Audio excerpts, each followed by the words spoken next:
C'était bonjour YouTube, bienvenue dans une nouvelle vidéo 10 minutes pour tout savoir. Et cette fois-ci, on s'attaque au pilier de la haute couture italienne, à savoir Prada. On connaît tous aujourd'hui le visage de Prada qui n'est autre que Miuccia Prada, mais avant qu'elle vienne un petit peu bousculer les codes créatifs de cette maison qui appartenait à son grand-père, il y avait Mario Prada, une grande figure du commerce italien, qui a mis la première pierre à l'édifice Prada. En 1913, Mario et Elena Prada, deux frères et sœurs, décident de créer l'entreprise Fratelli Prada, spécialisée dans la maroquinerie avec des valises, des sacs et de la petite maro, mais aussi avec des accessoires en tout genre, même des accessoires de maison, et ils étaient d'ores et déjà reconnus pour la qualité de leur cuir. Mais avant de s'attarder sur toutes les qualités de cette maison, laissez-moi vous dire qui était Mario Prada.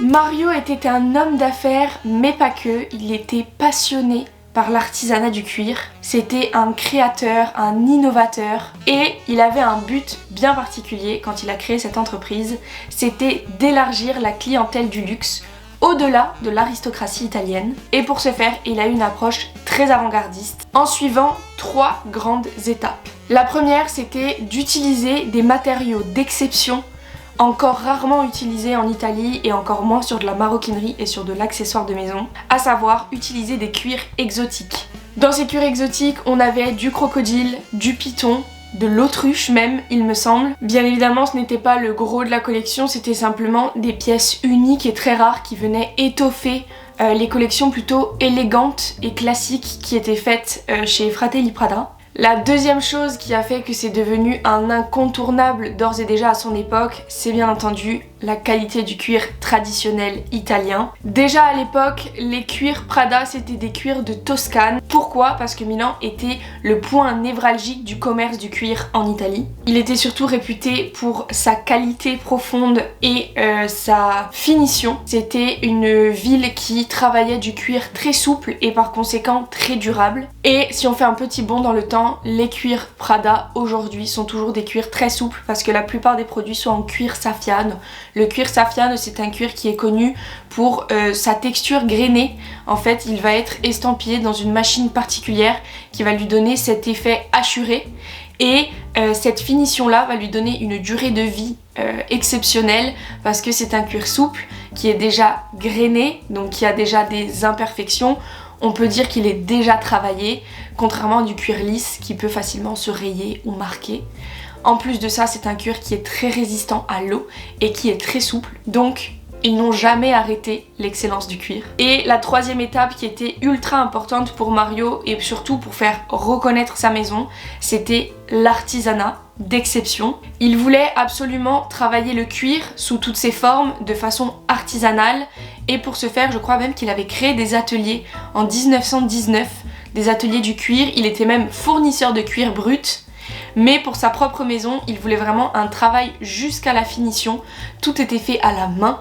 Il transformait dans ses ateliers le cuir brut pour en faire un cuir de haute qualité. Il y avait une qualité de coupe, il y avait l'ajustement des pièces, il y avait des finitions comme je vous ai dit à la main avec des fermoirs en laiton ou alors des monogrammes brodés. Et vraiment il avait un mot d'ordre, c'était la perfection technique, si bien que tous les artisans qui travaillaient aux ateliers Prada c'était des spécialistes du cuir, de la broderie, qui avaient toutes les techniques de cuirage possibles et inimaginables à la main. Il avait vraiment une approche du luxe haut de gamme et hyper exclusive parce que beaucoup de personnes de l'aristocratie italienne se rendaient chez Prada pour justement avoir ses conseils d'expertise. Ils avaient l'impression que les sacs étaient faits pour eux, sur mesure. Et en plus de ça, c'était à la fois innovant mais intemporel avec des designs épurés, des coupes élégantes. Les années ont passé, l'expertise a continué d'augmenter avec des sacs toujours plus exceptionnels en termes de finition et de travail du cuir. Jusqu'à ce que Mario ait une fille qui s'appelle Luisa et que Luisa ait une fille qui s'appelle Miuccia Prada et qui est donc la petite fille de Mario, le fondateur. Et elle va reprendre les rênes près de, je crois, quasi 50 ans après, dans les années presque 80, 1978. Et elle va venir insuffler, au-delà de l'expertise et de l'excellence du cuir instauré par son grand-père, quelque chose d'assez tendance, décomplexé, qui ose davantage, avec toujours des codes très italiens, et elle va développer énormément de choses, la première étant le travail de certaines matières dites techniques, comme par exemple le nylon, et c'est notamment avec le fameux sac en nylon Prada, créé en 1985, qu'elle va se démarquer, et qu'on va vraiment se rendre compte qu'elle veut conserver l'excellence du savoir-faire de son grand-père, mais qu'elle veut aussi dire aux autres qu'elle emmènera quelque chose de tendance et de nouveau, et ça commence par le travail de nouvelles matières.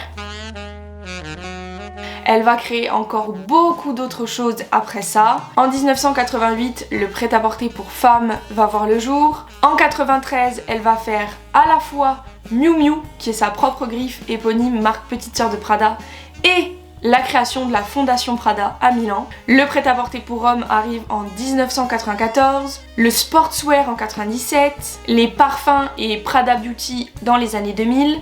Et dans les années 2007-2008, elle va même avoir une griffe un peu plus artistique, mais au sens vraiment littéral du terme, parce qu'elle va faire exposer des papiers peints signés Prada au MoMA de New York. Donc le tout mélangé, on va dire que l'ADN Prada vu par Miuccia, ça va être du kitsch élégant. Oui, je sais, on dirait pas que les deux mots vont ensemble, mais vous allez comprendre quand je vais vous montrer des photos. Ce kitsch élégant, c'est vraiment une DA qui va grandir, si bien que on va avoir énormément de références cinématographiques qui vont faire écho à Prada, jusqu'à l'arrivée du fameux diable s'habille en Prada.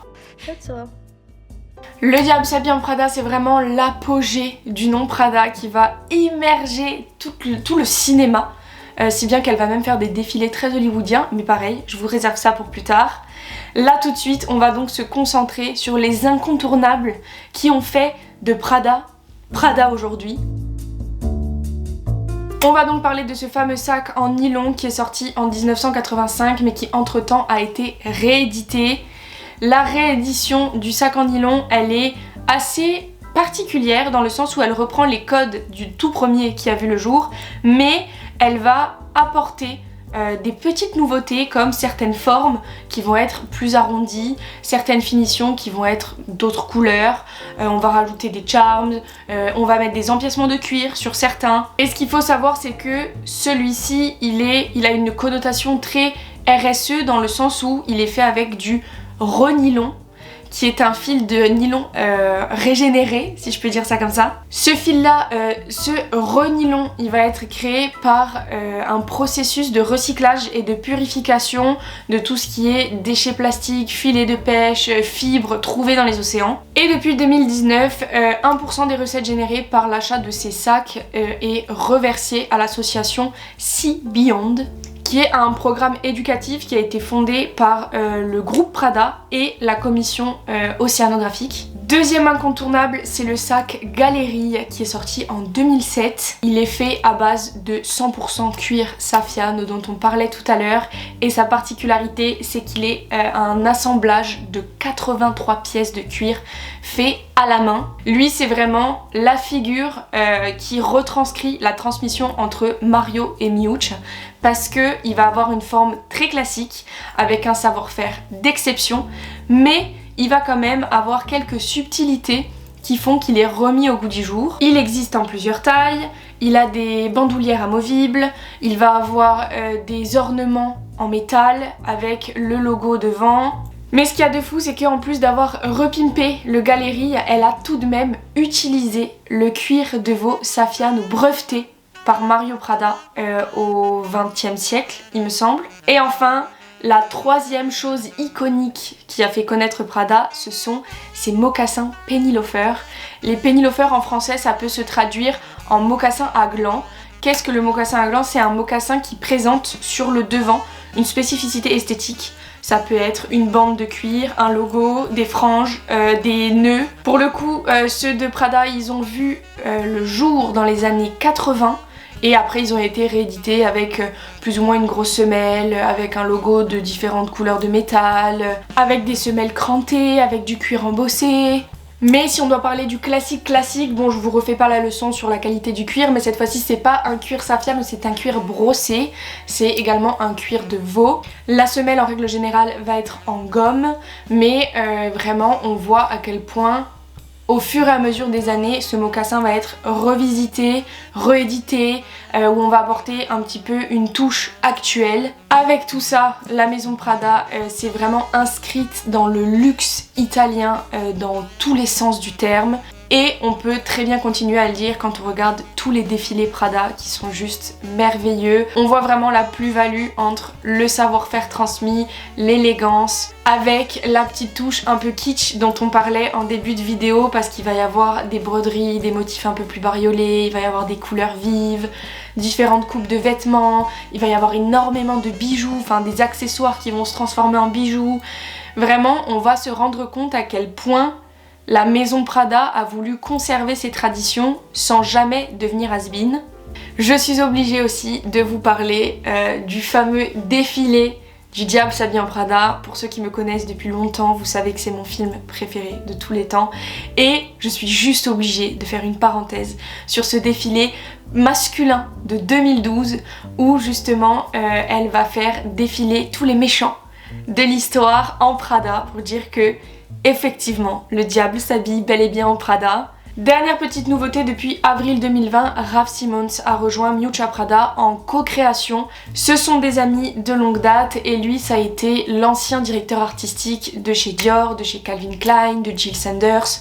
Et donc comme c'est des amis de longue date, ils se sont dit qu'ils allaient mettre leur génie en collaboration pour proposer des choses encore plus innovantes. On peut donc bel et bien dire que le groupe Prada est ancré dans le luxe italien depuis bien des années maintenant. L'histoire de famille, de transmission, c'est aussi quelque chose qui me touche particulièrement parce qu'on voit la volonté de garder les traditions profondes de Mario Prada tout en ayant la nouvelle griffe de Miuccia qui a quand même 75 ans, elle ne les fait pas du tout, et qui est toujours au top du top. À chaque défilé, elle propose quelque chose d'incroyable et d'innovant. Juste pour rappel, le groupe Prada est un groupe qui n'appartient à personne d'autre, c'est un groupe à part entière qui se compose de Prada bien évidemment, Miu Miu, Church, Karchou, Marchesi 1824 et Luna Rossa qui sont donc des marques italiennes.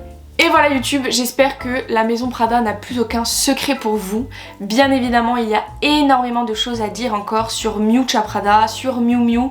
Donc si vous voulez que je vous fasse une vidéo complémentaire sur soit sa vie à elle, soit la vie de la maison Miu Miu, n'hésitez pas à me le dire en commentaire parce que je serais ravie de le faire. Je trouvais ça quand même judicieux de commencer par la base des bases, mais il y a encore beaucoup de choses à dire, comme sur toutes les maisons de luxe qui avancent avec leur temps.